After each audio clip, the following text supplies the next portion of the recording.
All right, guys, we'll rock and roll here shortly on the program. Give the show a like and a share anywhere you are watching.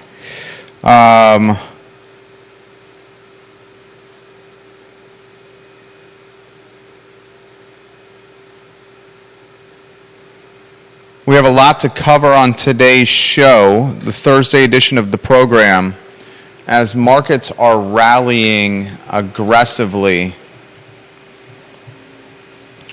to a CPI number that is lower than expectation. Still high, but lower than expected, which is good news. We're going to talk about that today on the program. We'll talk about some of the macro layoffs that are happening. Curious to see how they eventually trickle down to the local level. I have some statistics of tech companies and what they're doing from a layoff standpoint. Judah's going to join us on all topics today on the show. We'll talk Elon Musk and Twitter. And we'll talk the Oberg School Board spot that's open. Little UVA football. And I want to talk a little Kyrie Irving. Kyrie Irving is on the cusp of an end of a career. A lot we're going to cover on the Thursday edition of the show. You got your two-shot and mic ready to go there, Judah? You're in from the beginning. Looking forward to today's program, the Thursday edition.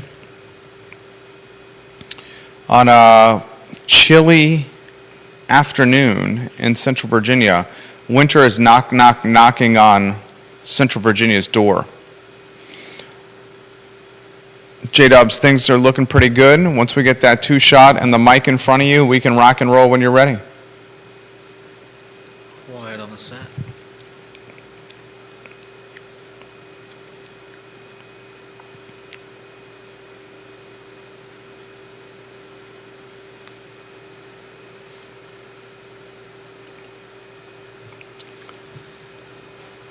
Good Thursday morning, guys. I'm Jerry Miller, and welcome to the I Love CVille show. Thank you kindly for joining us live here in Charlottesville, across Albemarle County, Central Virginia, the Commonwealth, the country, and the world on the I Love CVille network.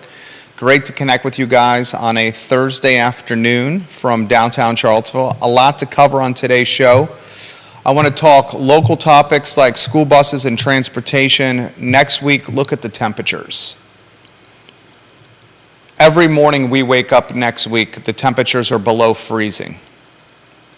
The students that are waiting at school buses for, in some cases, 2 hours or more, are literally going to be standing around in sub-32 degree temperatures.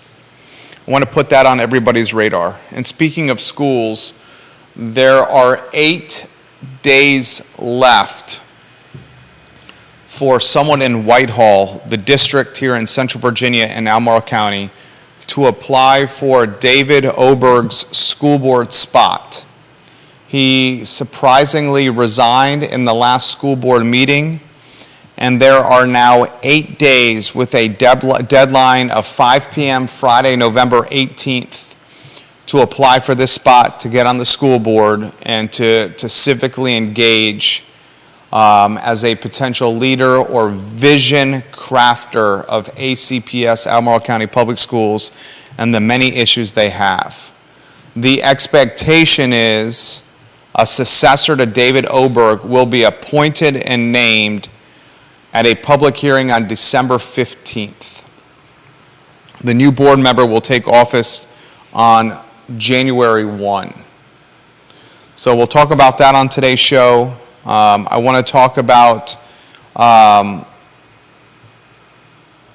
CPI number today that is, still high, but lower than expected. You have every index green right now. The Dow is surging, the S&P is surging, the NASDAQ is 6% plus. The consumer price index rose just 0.4% for the month and 7.7% from a year ago. But it's the lowest annual increase since January, and a slowdown from the 8.2% annual pace the prior month. Because of that, many are anticipating inflation is potentially plateauing or peaking, and that's why the markets are responding favorably. It's still hot and burning. We'll get Judah Wickhauer in the mix on this to get his take on CPI and what's transpiring. A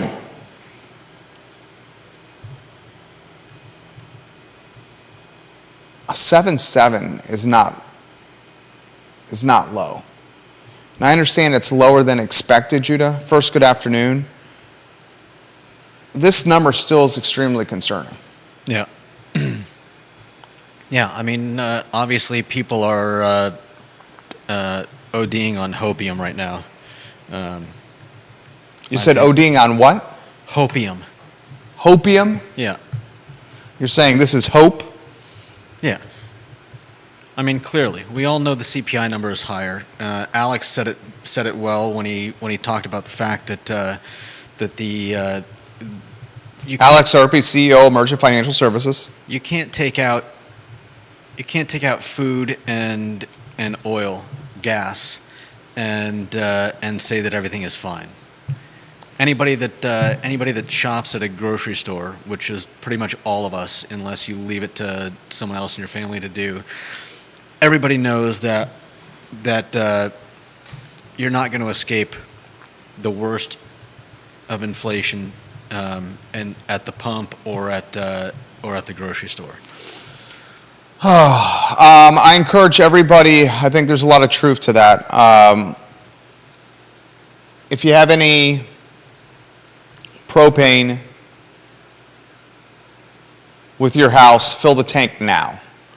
Those prices are going to go up. We had ours filled today. We picked up the phone, we called Tiger Fuel, and we said, look, we're at 50% with our tank, but we want it filled today. This is how we run the electric fireplaces, the stove, the gas stove. If you need gas in the tank to keep your house warm, to run your kitchen, your stove, do it now. The number's going to get higher. Pick up the phone, call your provider, say come out as soon as possible. 30 days from now, you're going to be paying something completely different.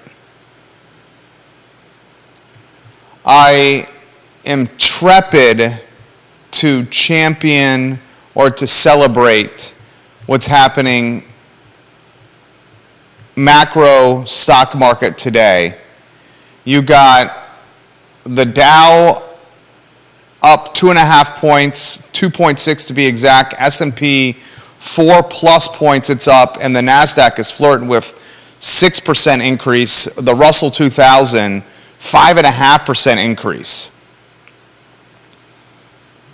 Our Deep Throat Anonymous on Twitter, I had a pleasure of meeting you yesterday. Thank you for introducing yourself. I promise you I will maintain your anonymity. He says a lot of the CPI missed today was based on health insurance. That's really a model-driven number, a model recalibrated once a year. That said, I think other indicators suggest we're probably close to peak as well. Giving him props for sending that message to us. We hope, I certainly hope we're at peak, man. I certainly hope we're at peak. Powell said he wanted to see massive layoffs, and massive layoffs are happening. I'll put that in perspective for you for some of the tech companies. This was as of this morning. Meta, which is Facebook, has laid off over 11,000 people. Twitter, now owned by Elon Musk, has laid off over 3,700 people. Judah, you're going to be in this conversation here, so I would focus. Meta has laid off over 11,000 people, Twitter over 3,700 people, Lyft has laid off over 700 people, Stripe over 1,100 people, Coinbase over 1,200 people, Shopify over 1,000 people, Netflix over 450 people, Microsoft about 1,000 people, Snap thousands of people, Robinhood 31% of its staff, Chime, a couple hundred people. That's all via CNBC. And they're going to continue. So when the interest rate hikes to get inflation in check, Jay Powell's his mission, he said, you will feel layoff pain. We're seeing that at the top of the professional totem pole with technology. Hardest hit of any stocks and equities, technology in 2022, and it's not even close. If you have technology stocks in your portfolio like I do, hell, even semiconductors like AMD and NVIDIA are being ripped and hammered. I mean, you're looking at 20, 30% drops for those positions. Twitter, you can make a legitimate argument some of these layoffs are Musk-driven. Some. All the layoffs are Musk-driven and needed to happen, as he's taken the fat off the payroll. A lot of folks saying that Musk is absolutely destroying this company that he overpaid for. Paid what, north of $40 billion with a B dollars. It was something like 46 billion.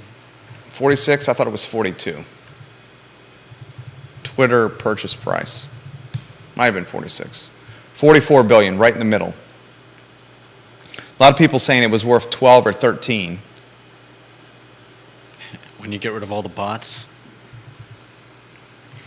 I will highlight this. When Steve Jobs came back and took over Apple for the second time, Steve Jobs did massive layoffs, and people were questioning what the late, great Steve Jobs was doing with Apple when he came back a second time around.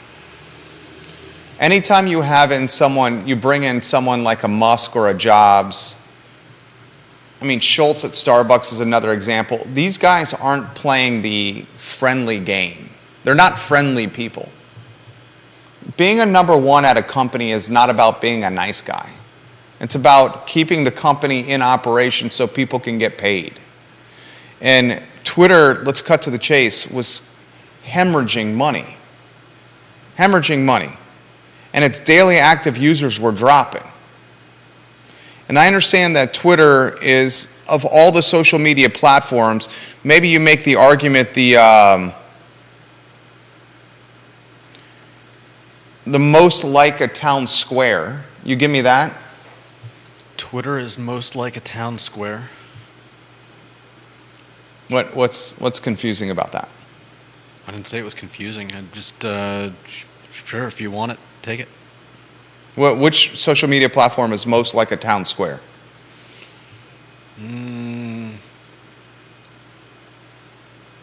It's a tough one. I mean, I don't know too many town squares that work the way they used to these days. Which social media platform is most like a public forum or town square? I mean, it's not Instagram. It's not TikTok. It's not Snapchat. I don't think it's Facebook anymore. Sure.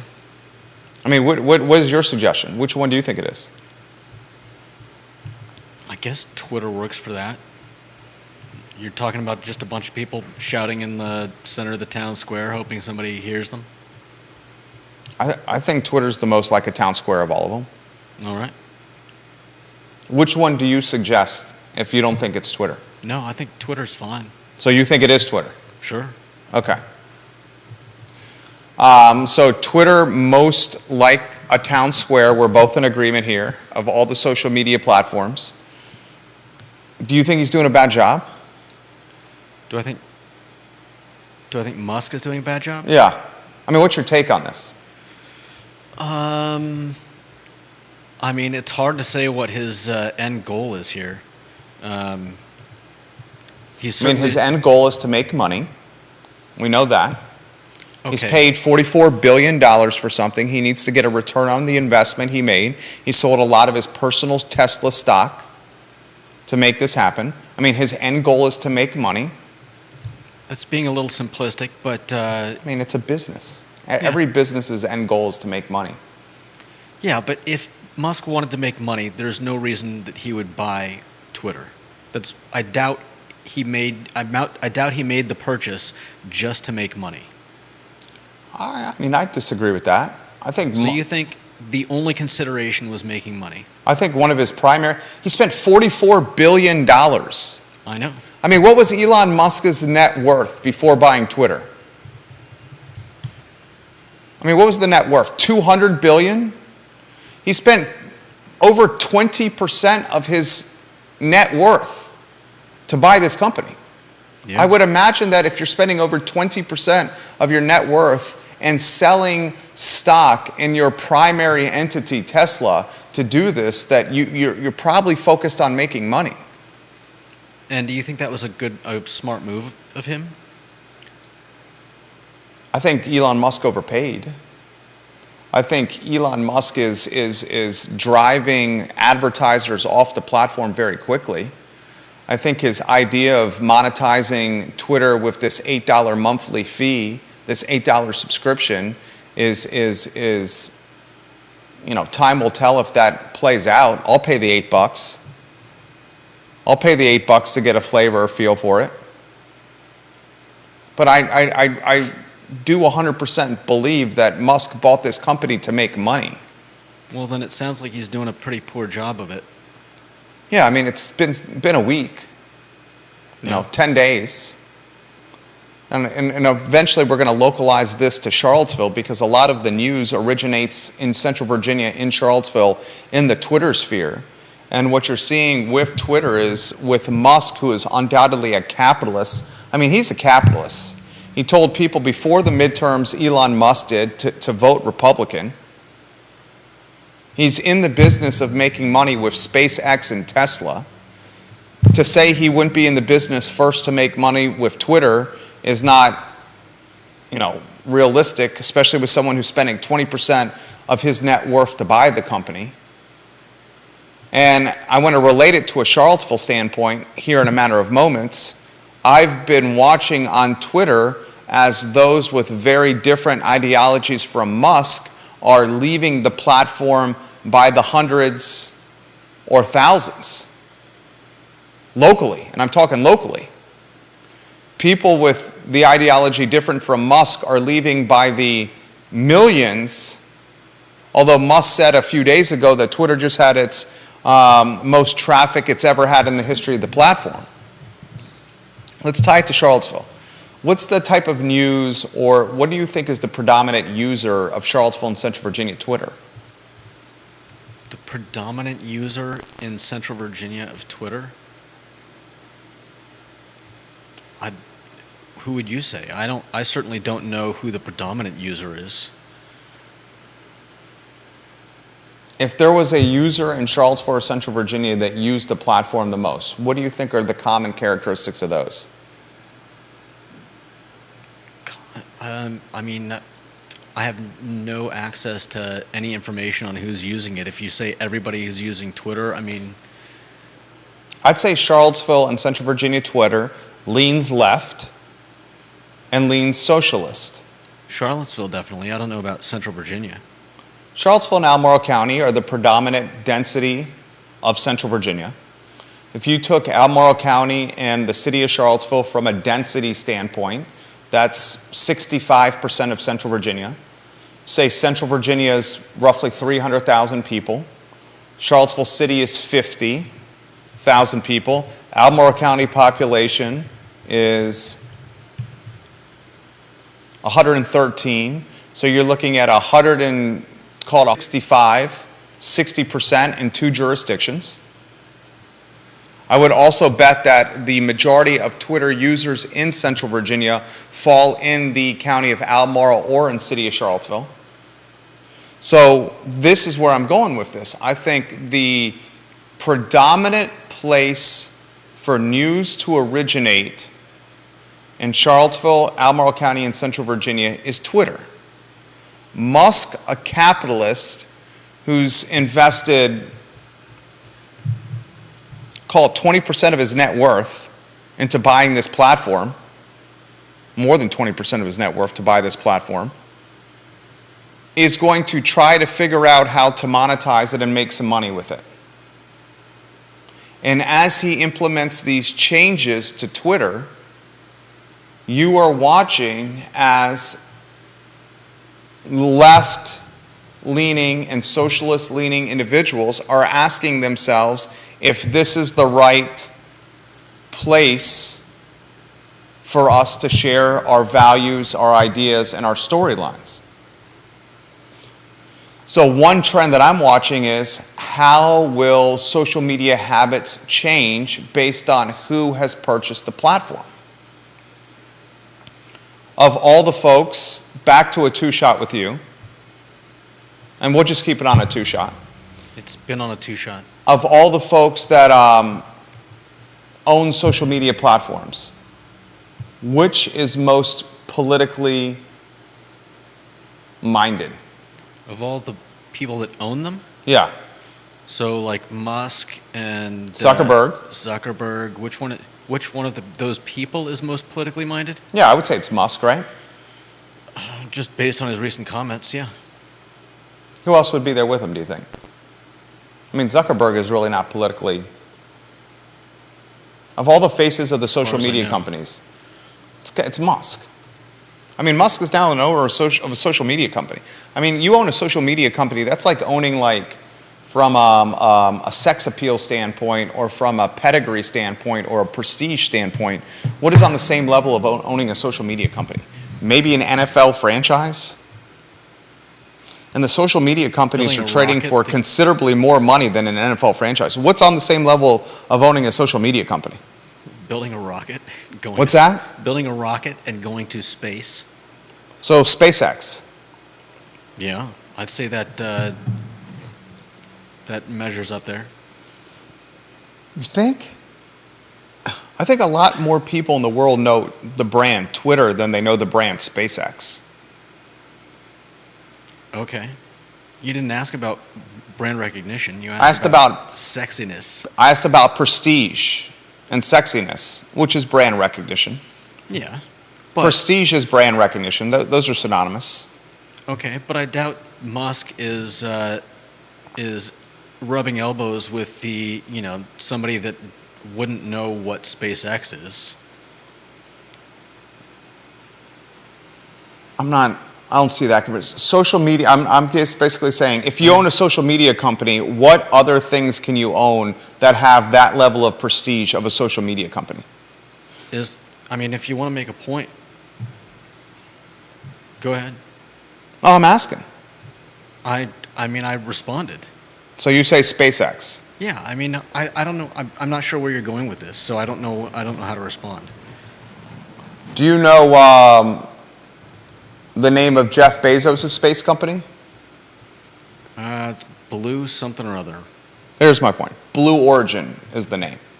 So Jeff Bezos, who I would say is the market leader with space, Is he? who would you say is? You wouldn't say SpaceX? You wouldn't. Who would you guys say? I don't know. I've heard more about SpaceX than I have. I'd say it's Blue Origin. Origins, but okay. I guess that's my point, is like, I don't think the average Joe or the average Sally is going to be able to rattle off the space companies. But the average Joe or average Sally, if we said, give us 5 social media companies, they'd be able to rattle them off immediately. They'd say Facebook, Instagram, Twitter, Snapchat, and TikTok. They'd probably say those 5. Sure. So I would think that owning a social media company is at least a synonymous level of prestige or notoriety or sex appeal as owning, say, an NFL franchise. One of the reasons that these NFL franchises have such pedigree or notoriety associated with them is because there's so few of them. Twitter, with social media platforms, there's even less of substance and value that actually have traffic. So here's the question I'm going to ask. As Musk continues to roll up his sleeves and make this platform what he wants it to be, and Musk is clearly calling the shots, how is this going to impact the dissemination of news in an otherwise starved news market? We're all in agreement here that we are starving, or we're in a news desert right now in Central Virginia. TV stations are strapped. Legacy media, from an advertising standpoint, is struggling. The TV stations are choosing to hire talent that's fresh out of college, as opposed to legacy individuals that have been in the market long term, that have sources and contacts and networks. The newspaper, the Daily Progress, just lost Brian McKenzie. I worked at the Daily Progress. Brian McKenzie was there when I was there. Brian McKenzie is an institution. I think he spent over 3 decades, over 30 years at the Daily Progress. I'll ask anyone that's watching this program, when's the last time, and I'll ask Judah first, when's the last time you've read the Daily Progress, Judah? It's been quite a while. I mean, I look at the cover when I'm at the grocery store, but other than that, I can't remember the last time I bought one. So, when's the last time? I couldn't Years? say. Probably. Last time since you picked up the print edition of Daily Progress has been years. The last time I've done more than read the cover copy, yeah. Yeah, I'm similar. When's the last time you've read the Daily Progress online? DailyProgress.com. I mean, I've certainly gone to articles. We talk about them. Do you have a subscription, online subscription? No. So it's behind a paywall now, Yeah. the website. So I'm genuinely very curious of how many people are paying for the content that's behind this paywall at dailyprogress.com. I'm very curious to that number, because that number in a lot of ways determines the value of the ad placement on the website. I think we're both in agreement, and you and I are similar here. The last time I picked up the print edition of the Daily Progress was, I don't know, it's been years. I personally have a paywall subscription to the website. Judah does not. My point is, one of the town halls for news locally, Twitter, is now owned by someone that is a capitalist and very much associated. I mean, before the election, he said vote Republican. He told people to vote Republican. So I think that this is further going to impact negatively the dissemination of news in Charlottesville and Central Virginia, because a large chunk of the Charlottesville and Albemarle County population is left-leaning. We even saw that in the race with Throneburg and Bob Good. Bob Good crushed Josh Throneburg. Josh Throneburg did extremely well in Charlottesville City and Albemarle County. City and Albemarle County lean left. So as the county and the city, which lean left, are now losing their main platform for getting news out, Twitter, because they disagree with the ideology of the owner of the platform, where is that critical mass of people going to go to publish the news and get it out to the community? Parler? I don't think it's going to be Parler. You want to tell folks about Parler? I don't know a whole lot about it, but I believe Trump started it as an alternative to Facebook. I thought you were going to say Truth Social there. What? I thought you were going to say Truth Social, Truth Social? What's that? another similar platform. Where's it going to go? Where's that news segment going to go? You don't think they'll eventually come back to Twitter if they actually do leave it? Truth Social is an alt-tech social media company created by Trump. I don't think Trump created Parler. Yeah, I could be wrong. Yeah, I don't think he created Parler. No, I mean, I don't know. I think Musk is making such radical changes to Twitter that the left and socialists in Charlottesville and Albemarle County are jettisoning the platform. Yeah, but they might bring it back. I mean, at some point he's going to be finished making changes, doing whatever he wants to do. I don't think he's looking for a platform that less than 50% of Americans want to use. And how is that going to affect global usage of it? Are people globally going to drop out because they don't like his politics? I think yes. And really, how is him tweeting anything, whatever it is, whether it's vote Republican or whatever else, how does that have anything to do with the actual platform? Because he could tweet that. He could have tweeted that before he bought it. Well, he tweeted it after he bought it. I personally have no Yeah. problem with the owner of the business offering his or her politics on the platforms of the business.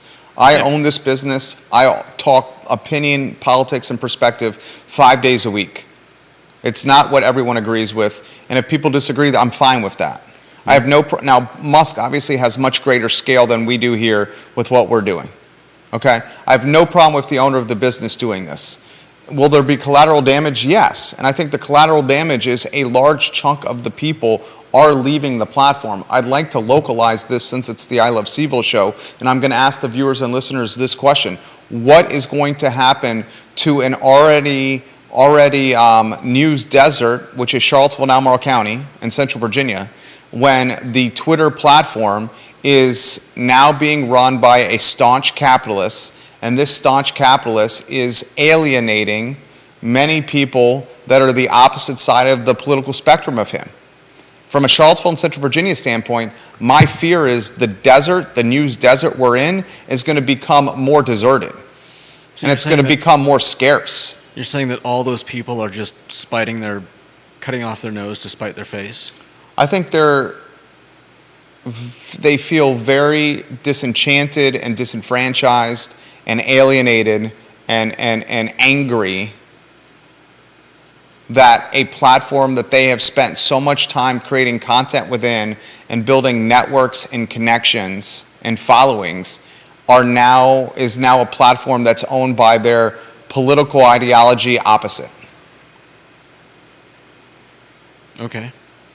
I mean, would you, knowing you, I would think you would stay on the platform. It wouldn't matter to you.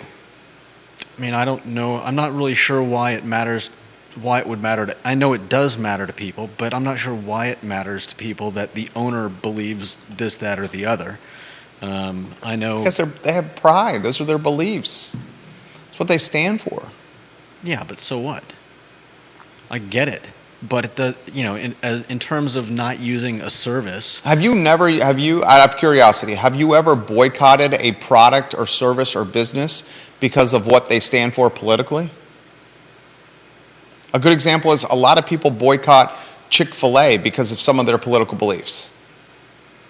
I'm not saying that's you, but I would say more religious than political beliefs. But have you ever boycotted a product or service or business because of religious beliefs or political beliefs or anything like that? Not that I can think of. I mean, I wouldn't use the word boycott anyways. If I decided I didn't like something because the owner was a political, a particular party, I would just stop using the product. I wouldn't. I'm just not the kind of person that's going to go waving my flag around the city saying, I don't do X because so and so is a bad person. So have you not stopped using something because of that? Is there any you can think of? Nothing specifically. I'm trying to think. How about you, viewers and listeners? Kevin Yancey, Gwendolyn, Gail Cassidy. How about you? Anonymous, how about you? I'm getting a number on Twitter here from the Infinite Goat. Have you guys ever boycotted a business or brand or service because of political ideology or because of the owner? I don't think I have either. It's because it's a childish stance to take. I don't think that. I think that's an unfair statement because a lot of people are doing this, and you're basically calling these people childish. Yeah. I don't think it's unfair. It's their beliefs. This is what they stand for. Okay. Gwendolyn Gail Cassidy says, I have not stepped foot into Walmart since 2005. I'm not sure. Katie what happened in Pearl says 2005. this, imagine if conservatives had the luxury to leave platforms where the owner was left-leaning. Almost every mainstream organization is run by left-leaning people. There's a lot of truth to that. That's a good point. Certainly in media, there's a lot of truth. Janice Boyce Trevelyan, the previous owner did the same to another segment of users. The previous owner certainly, the previous people that managed Twitter, the previous managers of Twitter certainly were managing Twitter in a more left-leaning capacity than a right-leaning capacity. That's certainly true. You saw that how the New York Times was amplified on the platform Twitter. Undoubtedly, you saw that. So Janice Boyce Trevelyan, that's a good comment. Katie Pearl, that's a good comment as well. I have not boycotted or stopped using a product. Neither of you. A lot of people, it's Chick-fil-A, the easy one. You've heard that before, right? Well, yeah, of course. But you don't understand that? I understand what they say is their reasoning, but I mean, what? It's some guy who's built up a business and they're angry because he believes things a certain way. It's just, have any of them ever done any damage to Chick-fil-A? I don't think so. And I think most of it is just virtue signaling. Is virtue signaling? Yeah.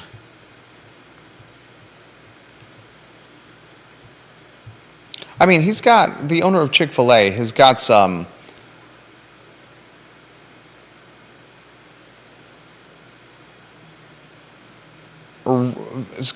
rhetoric that's very anti-LGBTQ. Some rhetoric? I mean, how much is he going out there and espousing beliefs about LGBTQ? I mean, it's happened. It's certainly happened.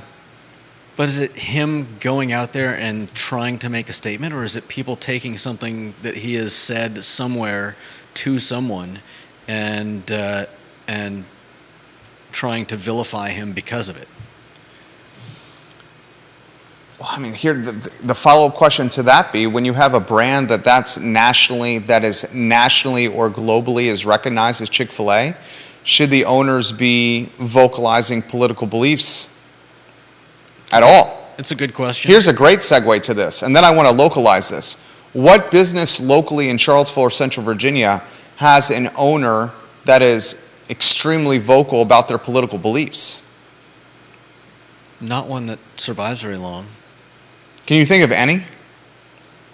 I can think of a few who've gotten into trouble because of stuff. Like who? Well, we don't want to name names. Are they still in business? We've helped one or two of them. I don't know. Not here, I don't think. At least not in the capacity they were in before. Oh, you're talking Bella's Restaurant. Yeah. Is that who you were alluding to? That's the big one. Yeah. Yeah, I mean, I would think that was a mistake by the former owner of Bella's Restaurant, where on social media he posted something that was very critical of the Black Lives Matter movement, right? And then Something like that. that's what he did. And then Dr. Wes Bellamy, the former city councilor, immediately then had a protest outside of Bella's Restaurant after the owner of Bella's made that comment on social media. Yeah, I mean, there's a good example. Can you guys, viewers and listeners, think of a company in Charlottesville or Central Virginia where the owner of the company is very political in speech or perspective?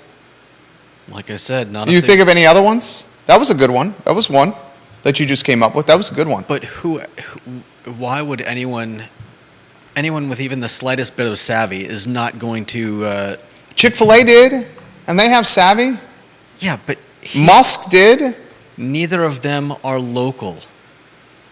Oh, because you're saying the ones that are hyper-local have even more to Yeah. lose and less willing than one that has economies of scale. If you've That's got fair. a business in Charlottesville, and you say the wrong thing, I mean, you could see your business drop to nothing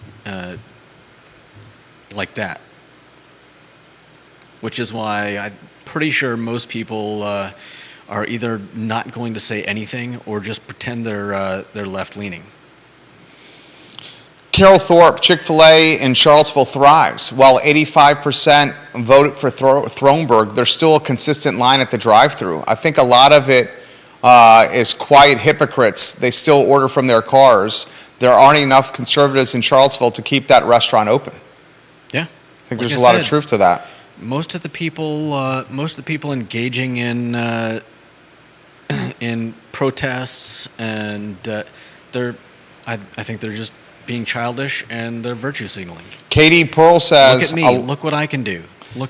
Katie Pearl says this: a lot of the companies and restaurants in the area had the BLM signs and the rainbow flags in their establishments. Yeah. It's all over Charlottesville. Because they're not stupid." Go. You want to finish that thought? Yeah, whether or not they believe in that, if they were to show any opposition to that, they might see their businesses shut down. So you're saying that you don't even think it's genuine? I think in some cases it's genuine. I'm not trying to call out anyone for not being genuine, but I'm saying that if you have a business that depends on regular traffic, people coming in, you need to do your best to go with the flow and not rock the boat, especially in this town. Does going with the flow mean riding the bandwagon of politics, even if it's not what the owner believes in? Is that what going with the flow means? Yeah. Then at that point, does that become disingenuous branding and advertising and marketing? Sadly, I think it becomes survival. When you're in the middle of a pandemic. This is what I want to get into here. This is how we're localizing the Elon Musk taking over Twitter. We're unpacking it. I'm going to get to Anonymous, the I Love CVille Network's Deep Throat here, who's got great comments coming in. I'm taking a topic that's a macro topic, Elon Musk buying Twitter, and we're unpacking it at the macro level, and then we're taking it down to the micro level for Charlottesville and Central Virginia. It's a fantastic topic with a lot of layers to the onion here. Did you see, I mean, this is a good conversation. Certainly a cocktail party conversation. Was a lot of what we saw, during COVID, or a lot of the political branding we see in Charlottesville, is it disingenuous branding and advertising, or is it truly an indication of how the owner of the business feels? And I would say for a lot of the owners in the business, which we know a lot of them, it is an indication of how they truly feel. I think some are utilizing it to drive sales where they may or may not be passionate about it or not. Yeah. And does that become then disingenuous? No, like I said before, it's survival. You had people during the riots, the most recent riots, yelling and putting signs in their windows that we're with you. And they're still getting their windows smashed in. People are out there in the middle of a pandemic, hoping their business survives, and yeah, some people put the signs up or whatever we're talking about because they believe in. I think other people, it was like a shield. It's like, look, we're dying here, guys. Please don't destroy our business. It was the shield. It was their protection. That's great. That's a great take right there. Take Kyrie Irving. Anyone following the New Jersey Nets point guard Kyrie Irving? He shared on social media a link to a movie that's on Amazon. And this movie that's on Amazon has anti-Semitic plot lines. And Irving, the Nets point guard, said, watch this movie, basically. And then when questioned by the media about this, he doubled down and said, I stand by my right to tell people to watch this movie on their platform. I'm going to get to your comments here, Bill McChesney, Juan Sarmiento, Todd Rath. I'm going to get to your comments, Kevin Higgins, as well. And today, Nike and Phil Knight have come on record. Phil Knight is the co-founder of maybe one of the most recognized brands in the whole world. And Phil Knight says Nike likely will never have another relationship with Kyrie Irving again. Kyrie Irving was suspended for 5 games without pay. He was suspended 5 games without pay after making a $500,000 donation of his own money to pro-Jewish entities and nonprofits. And then this is after tweeting about an anti-Semitic movie. Yes. So he... in the last 2 weeks, he's gone from tweeting about an anti-Semitic movie on Amazon to losing his own shoe with Nike, tens of millions of dollars, if not $100 million plus with Nike, being suspended for 5 games with the New Jersey Nets without pay. This is an NBA team. And then having to donate $500,000 of his own money to help offset the collateral damage of his tweet. He's deleted his tweet, and right now his career is in absolute peril right now. It's insane. It's insane. Like, why is there not an outcry against Amazon? It's a fair question for having the movie on its platform. Yeah. And having the movie on its platform where it's monetizing the movie. Yeah. It's making money off the anti-Semitic plot lines in this movie. It's making money off the movie. It's making money off the movie. Yeah. It's insane. I mean, yet the cancel culture goes after the basketball player who tweeted a link to the movie. Because none of them want to stop watching movies on Amazon. Or because Jeff Bezos and Amazon have too much power and money.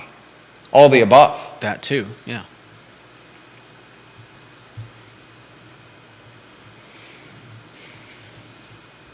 I mean, the guy's career is potentially in absolute peril right now. And I'm not siding with Irving by any means. No one watching this show, please think I'm siding with what Irving's done.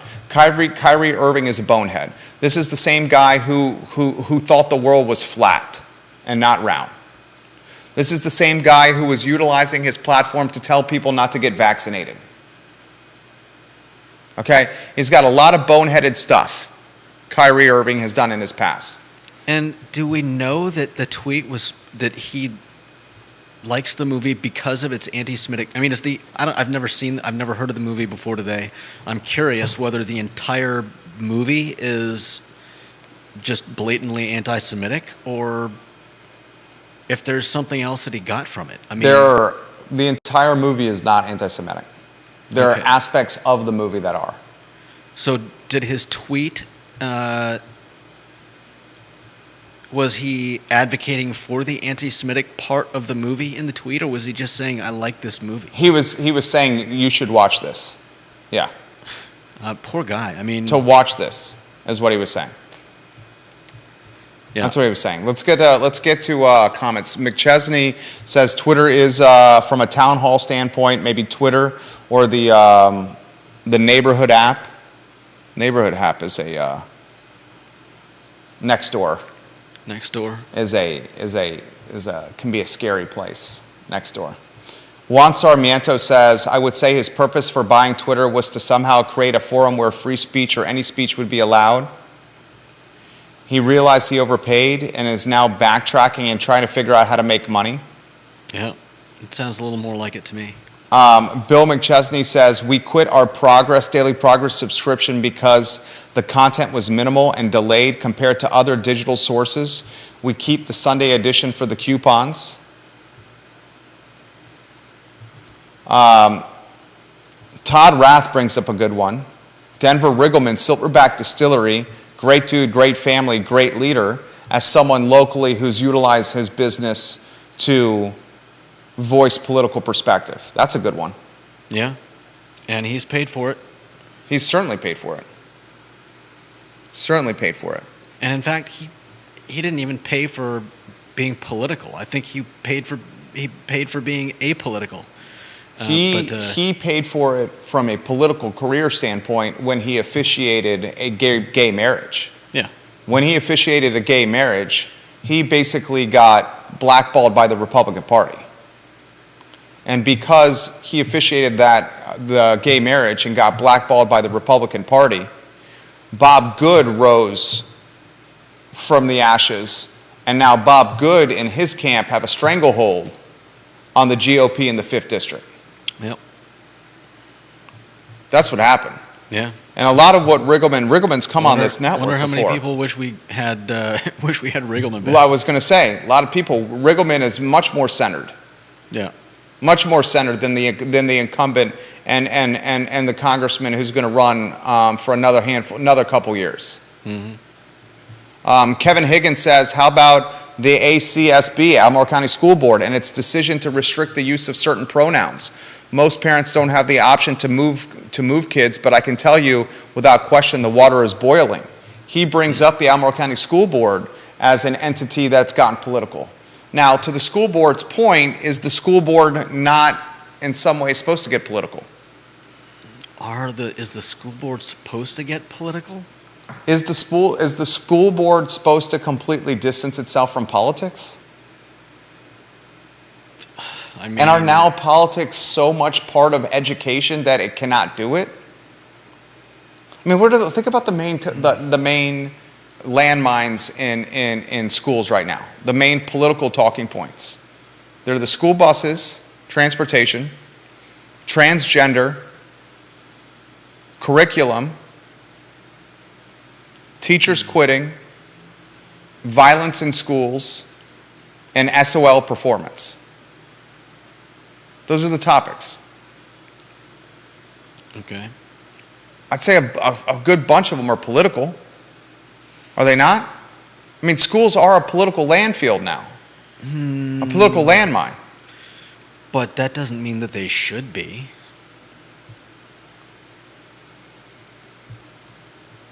In fact, I would say anyone bringing politics to a school board is probably doing a poor job and doing a disservice to the students who are the ultimate, who they are ultimately supposed to be helping. The students. Yeah. Yeah, this is what's odd here. This is what's odd. I agree with a lot of what you're saying. I think you're bringing really good, reasonable insight to the show. Jamie Turner, the mayor of Gordonsville, we'll get to your comment here in a matter of moments.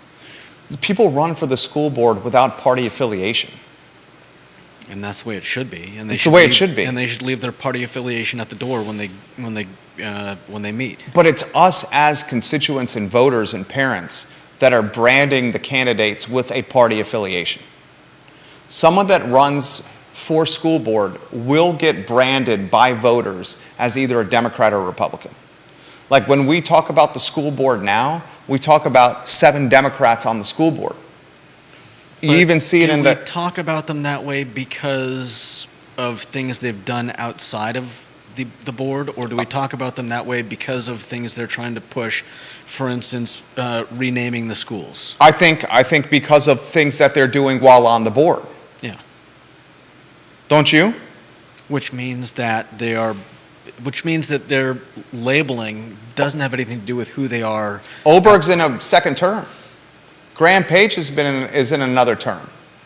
These aren't first-term people. So folks knew what they were doing when they were on the board. Yeah, but you're saying that I think it's the voters that are labeling Republican or Democrat. Yeah, but you're also saying that somebody that leans left got voted in to the school board twice by largely people that lean left? I mean, that's not surprising though, is it? No, not surprising. But I'm saying it's the voters that are branding the candidates left or right when they're supposed to run as independents. Yeah. You can't get away with it. Like I had this conversation off air with some folks. Even if you choose to run as an independent, people are going to still figure out a way to brand you somehow. It's impossible in today's world to be independent. Yeah. I mean, how do you do it? You've got to keep your politics very tightly rolled up in your sleeve, I guess. And if you do that, how do you win? If you can't talk about your politics, how do you win? I mean, what do school board? What do people? Paul MacArthur says no ballot should have party affiliation, no matter the office. Yeah, I would like it if. And he's right. He also says you equally piss off both sides. He's right. I would prefer to have. I would prefer to have ballots state the person's name and then what their. What their platform points are. Yeah, what their platform points are, so that I can, look at what they believe in.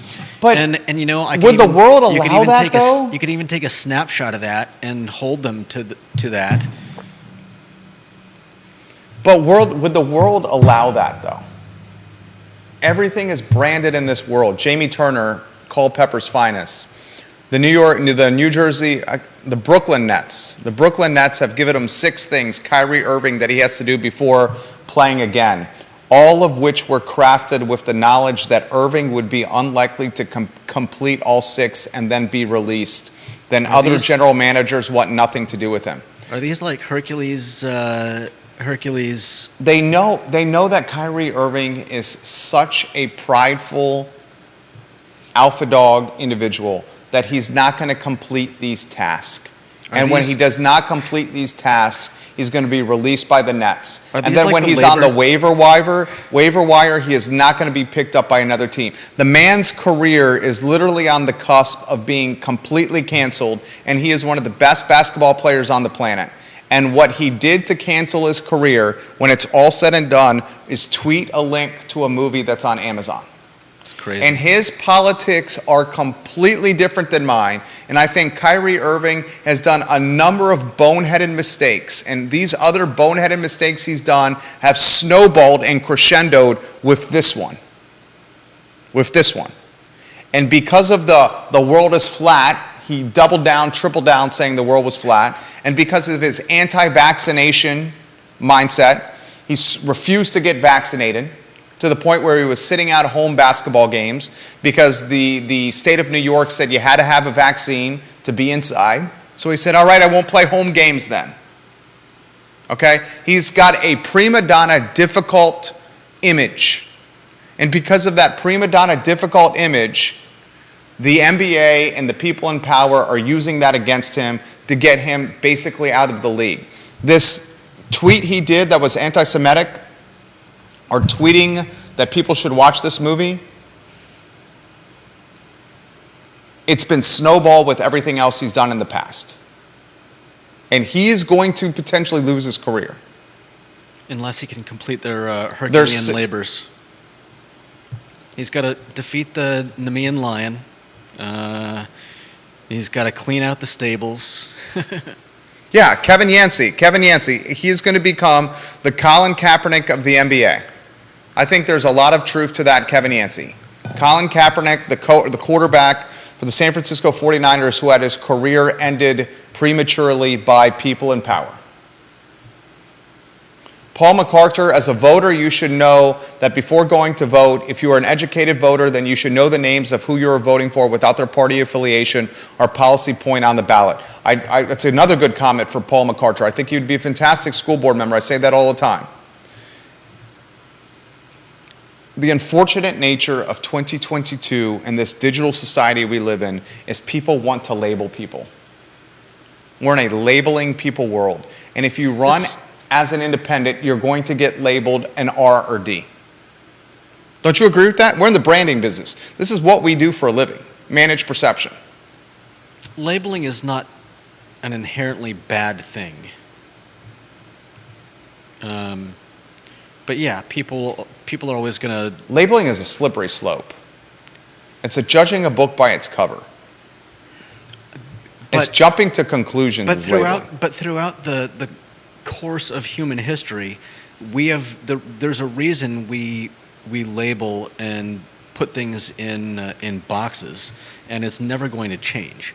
I mean, if you see somebody coming down the street toward you and they look like they've got their hand inside their jacket holding a gun, are you going to blithely wander on, continuing towards them along the street?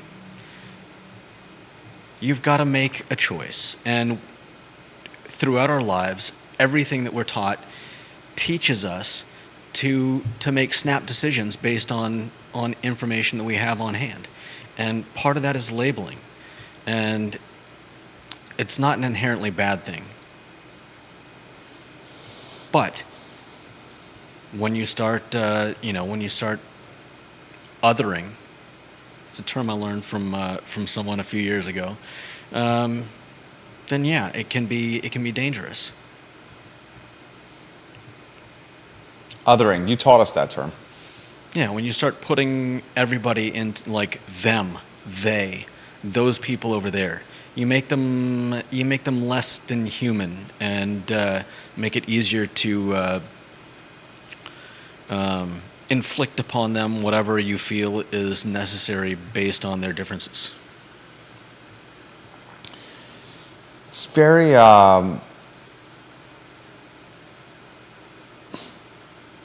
I'm having a hard time like understanding much of where society's heading.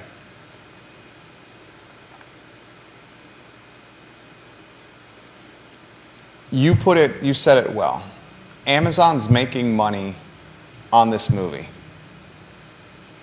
But if somebody likes the movie and suggests that someone else watches it, then Their what? career is over. Yeah, their career's over. That's Now, that's, that guy... that's disingenuous. That's disingenuous. But that guy, Kyrie, who promoted the movie, I'm sure should have, from a common sense standpoint, should have realized that this could have backfired on him. And then when he doubled and tripled down promoting the movie, that got him in even more hot water. Again, A guy like LeBron James immediately from the get-go says he wants nothing to do with the movie because he understands how to play the game on the court and off the court. Is that disingenuous? No, that's survival. That's Common sense, playing the game? That's putting a Black Lives Matter sign in your store window. When there are people running down the streets tossing rocks into store windows. It's a shield.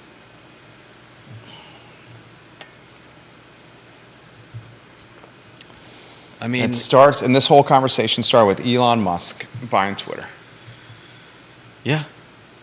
Elon Musk buying Twitter can be unpacked all the way down to the local level. We'll see how it impacts the news cycle. We'll see how it impacts a news market that's already starving for content. We'll see how it impacts political organizing. We'll see how it impacts the content that we desperately need getting out there, or does it not get out there now? I think from a catbird seat, it potentially puts what we're doing with this network in even more front and center spot. Because if you think about it, how many platforms in Central Virginia are doing local news? Not many. We're certainly doing a lot of that. But it also puts a lot more responsibility on what we're doing.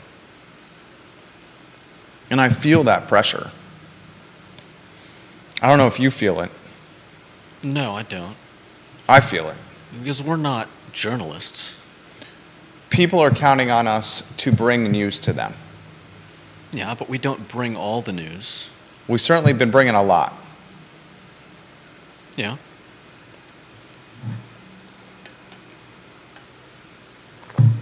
We'll continue more of this discussion tomorrow.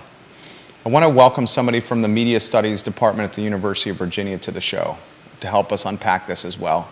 I'm working on organizing that interview as we speak. The crossroads of media and hyper-local fascinates me. So we'll continue the discussion throughout the network, and if you have a topic you'd like for us to pursue, send it our way, and we're happy to relay those topics live on air. This is the Thursday edition of the I Love CVille show. Keep your ears open to learn, and if you have something that would make sense from us after opening those ears, pass it along, and we'll gladly chat about it on the program. For Judah Wickower, who did a good job today, my name is Jerry Miller, and this is the I Love CVille show. So long.